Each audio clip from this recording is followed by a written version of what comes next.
Yep, nothing going on here, completely random. Random things, gravity, Big Bang. Yeah. On the 19th, 20th and 21st of March, all at the spring equinox, there will also be a triple conjunction.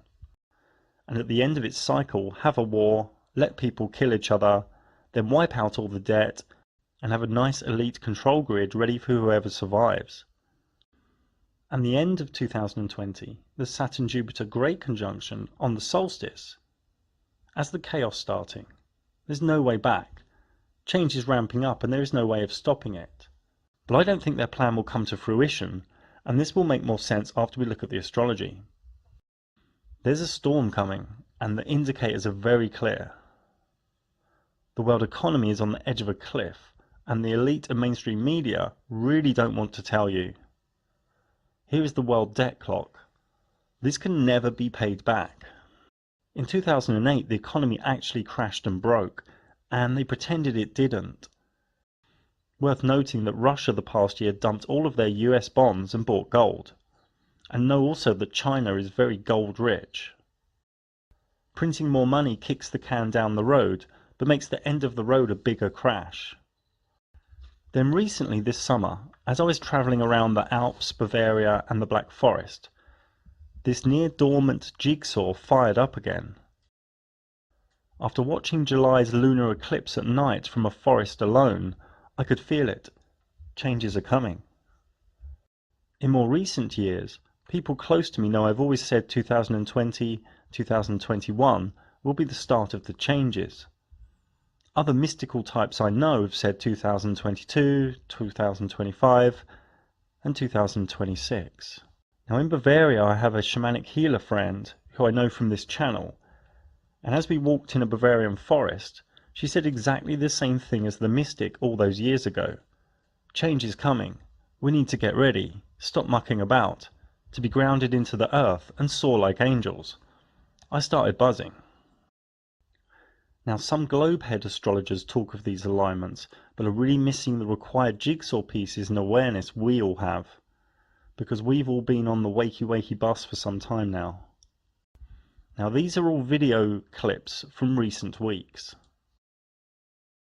Yeah, the only people who've made money in the last 10 years are the 1% of the 1%, the elite who hold equities. And of course we have this huge bubble in the stock market, and 99.9% of the population have been left behind. Well, the central banks aren't ready. You know, in 1998, Wall Street bailed out a hedge fund, long-term capital. In 2008, the central banks bailed out Wall Street, Lehman, but Morgan Stanley was ready to fail, Goldman was ready to fail, etc.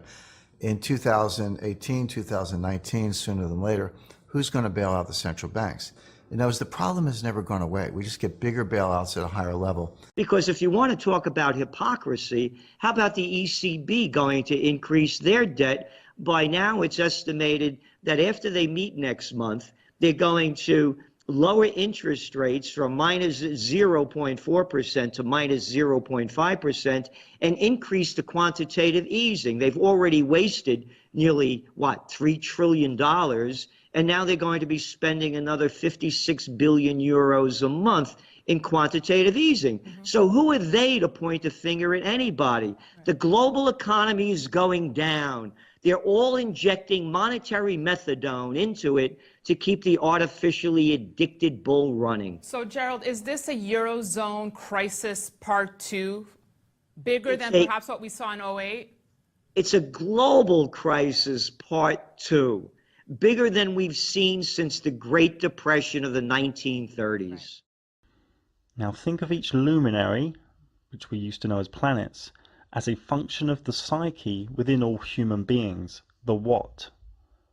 Think of the zodiac signs, for example Aries, as the location of what the particular psyche function is seeking, the how.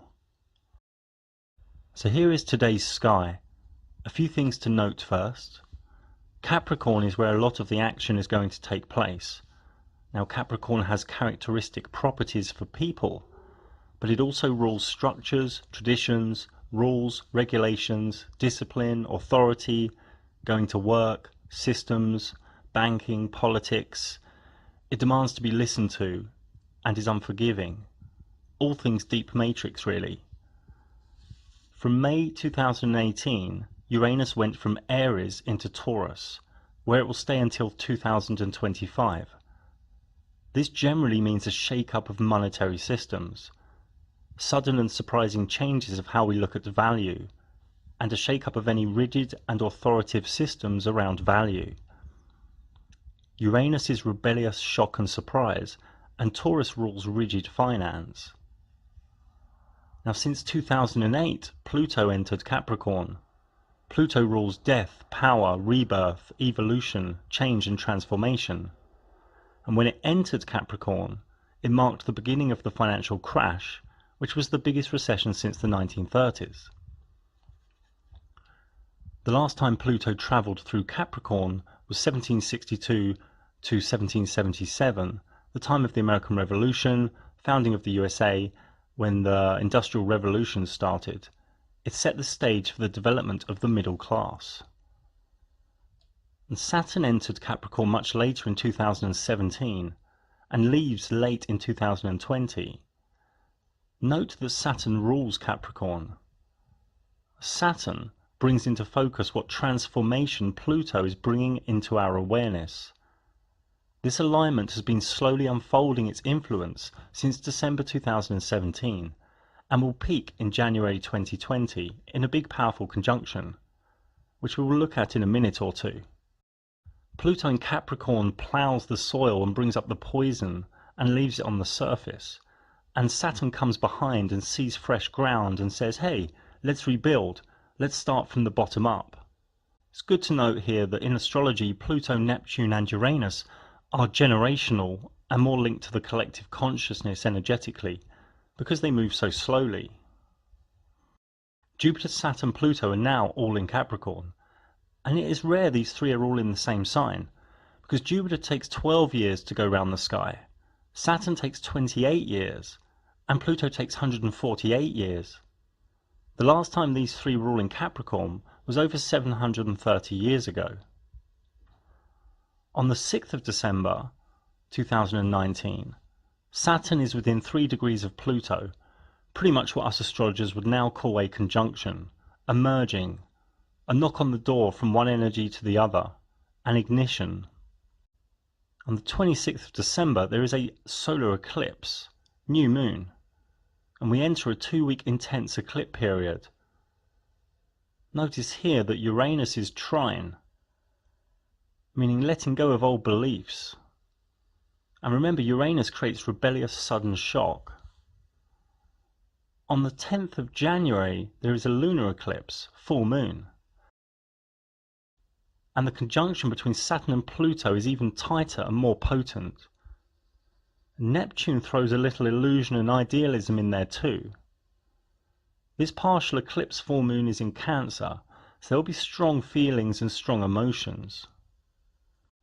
The 12th of January 2020 is a special date in astrology, a quadruple conjunction at 22 degrees Capricorn. But I want to focus on the rare Saturn conjunction with Pluto within this. Now Saturn restricts and cuts and focuses on organisation. It is like the Reaper. It is like the Reaper is finally knocking on the door of Pluto, telling Pluto it is time for transformation, rebirth and evolution in Capricorn's rigid systems. Saturn and Pluto are conjunct every 34 years, and Saturn and Pluto conjunctions were at the start of World War I and the end of World War II.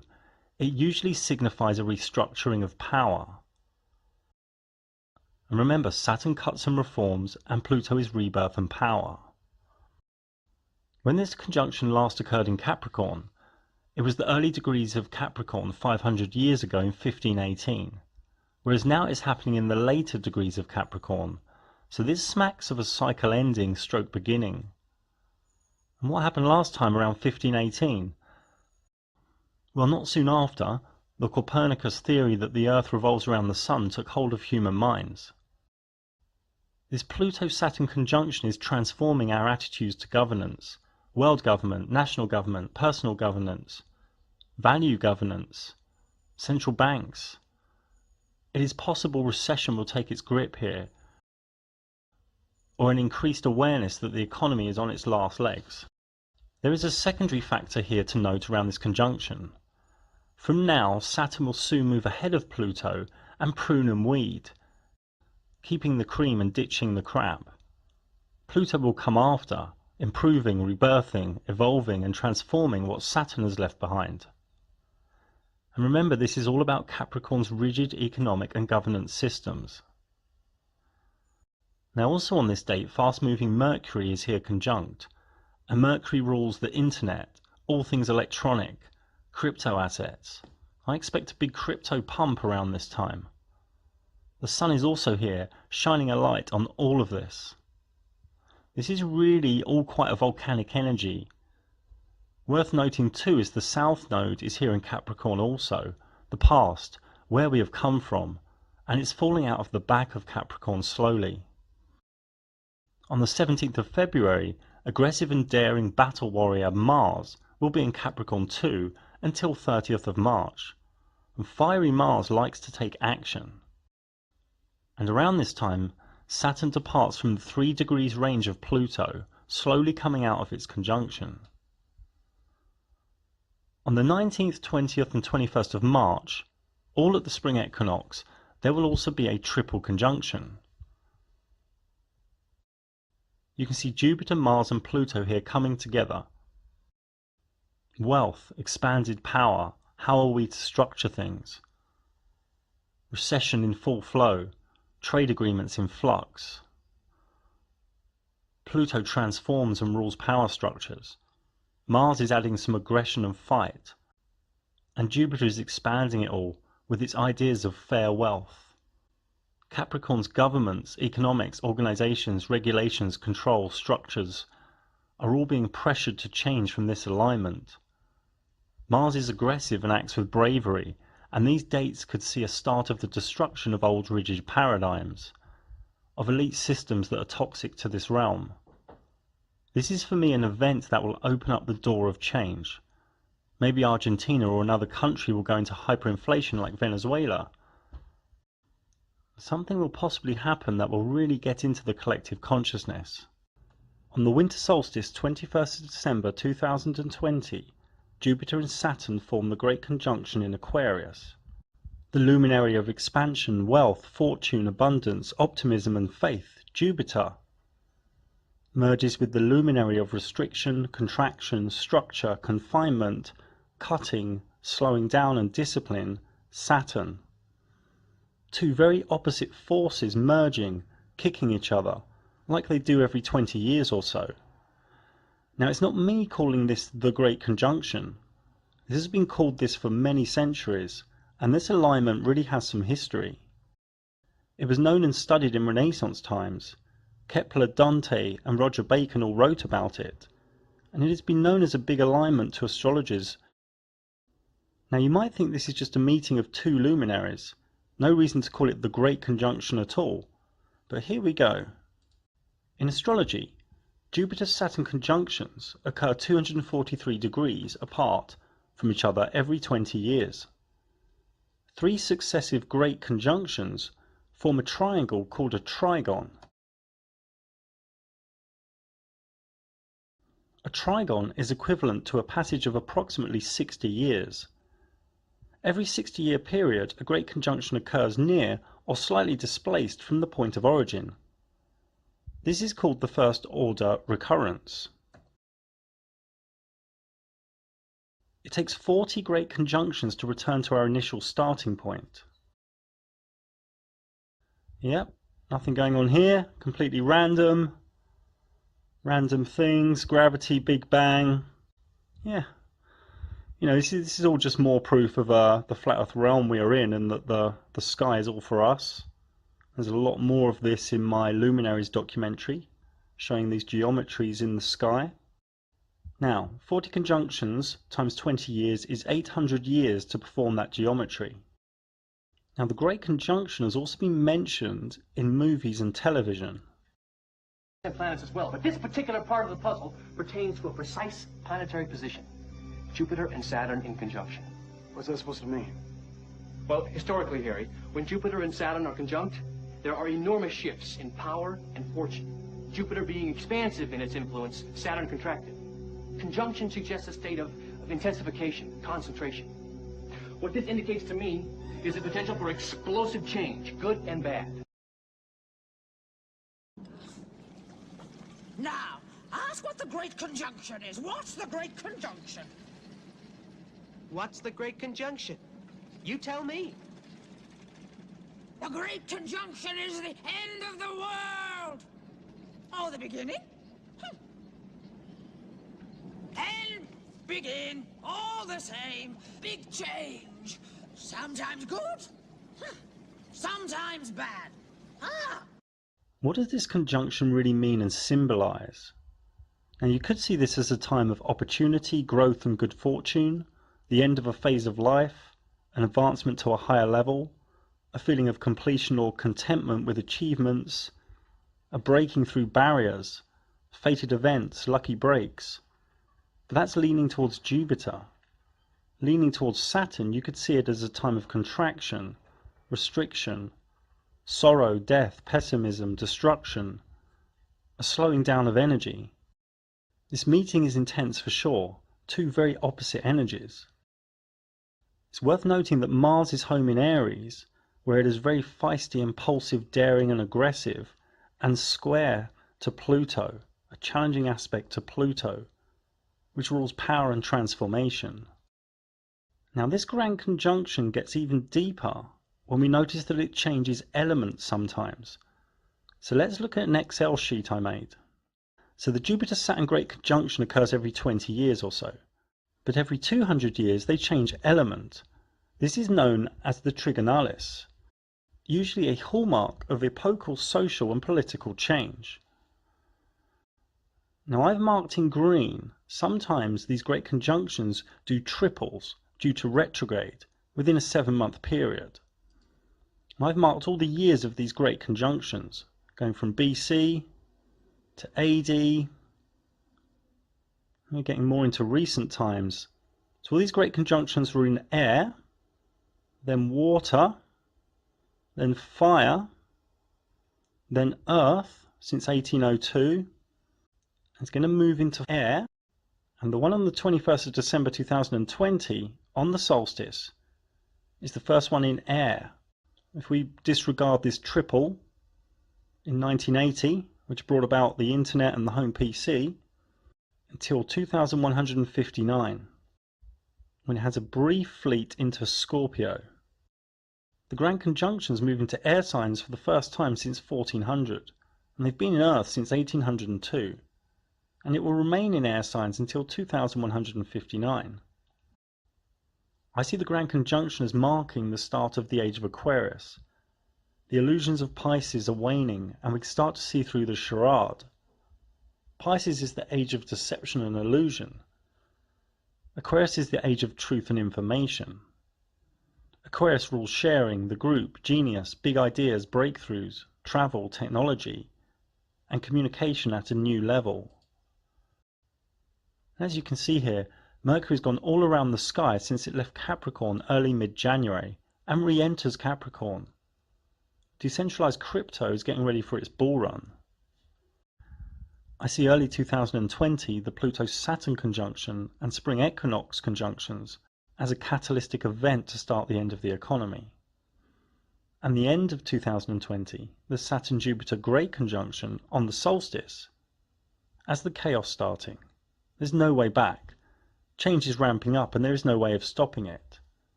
Some will see this as chaos, some will see it as a celebration as change is coming.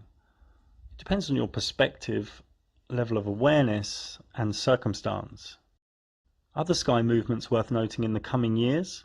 Middle of 2025, Uranus moves into Gemini and Pluto into Aquarius, meaning fast moving changes, truth being revealed, information coming out. And Neptune is in Pisces until early 2026 and then moves into Aries. Illusions will be smashed up. An idealistic and utopian new paradigm could move in fast. And Jupiter enters Leo in July 2026. Here I really don't see us thinking about cash, central banks or universities as we know them now. By here things will have changed. Now the elite know and use astrology too. They always start wars where Mars is in an aggressive placement or aspect, and for sure their plans will dovetail what I've presented. And what we can do is align with this too. This is what they don't expect. And for sure the elite must be planning so many things, but all we can do is get into a high vibration, connect to our higher selves, and really disconnect from the elite's ramping up control grid. In 2026, I see us in a new paradigm. It could be utopian, it could be dystopian, or it could be both running alongside each other. It's hard to see. But this channel will keep a keen eye on this period, as we're going to witness some really exciting and stimulating dynamics. And making videos about no curvature is really kind of old paradigm now. We know we don't live on a globe, so get really living upon where you are living and what is happening in this realm. Land, water, tribe, gold, silver, food and crypto are things you should really be focusing on now, getting with high vibration people with skills, and maybe getting out of large towns and large cities after these economic indicators really come. Now, I want to share with you a synchronicity I had recently. I was in the Alps with someone special, and we walked past this cable car system of about 100 cars. As we walked down the path in the photo, I looked up and cable car 20 was going up and cable car 21 was going down. It lined up as I walked past it exactly, 2021. And I said this to the special person I know. My jigsaw, look, 2021. And then the whole cable car system stopped and the alarm went off. Now I've been getting synchronicities and signs like this for like 10 years. It really is wakey time soon. The hammer's going to come down on this realm, and it's due and welcome really. But many won't know what hit them, and their minds will literally blow and zombie them up. And some of you really know what is going on and are preparing already. You know who you are. Big respect. And the one thing I love about this channel is I can connect people and bring people in similar locations together. We kind of need this network. The time to bring all of our deep matrix friends and family with us to a place of awareness is soon coming to an end. Many are simply not going to make it. I mean, what are you going to tell them? On Sunday family dinner, are you going to announce that the YouTube Flat Earth Wakey dude has looked at our sky clock astrology and thinks the economy is going to collapse and a new paradigm is coming? Yep, good luck with that one. So around mid to late 2020, it would be very wise to have a plan in place. Many I know who have very little presence online, they say to get ready earlier. Now you can ignore this video or see it as a part of your evening YouTube entertainment after working in the Matrix. But remember, I called out no planes at 9/11 early as 2008. I called out flat earth early as 2014. I have a pretty good track record for being early with important information. Now I'm the guy that gets called crazy before the herd comes. And I'm okay with this. It's kind of the engine of the whole wakey gig. Now, to quote David West recently, who you know from the previous podcast on this channel, the prime source of creation's divine plan dominates everything. Nothing can compete, and there are many attempts currently happening. I would add to this and say, one can align with the divine plan or align with the elite's plan. There isn't really any in between anymore. As many of you know, I offer a quality personalized astrology service and also a quality personalized crypto mentoring service. Please note it may take me a few days to reply. Peace.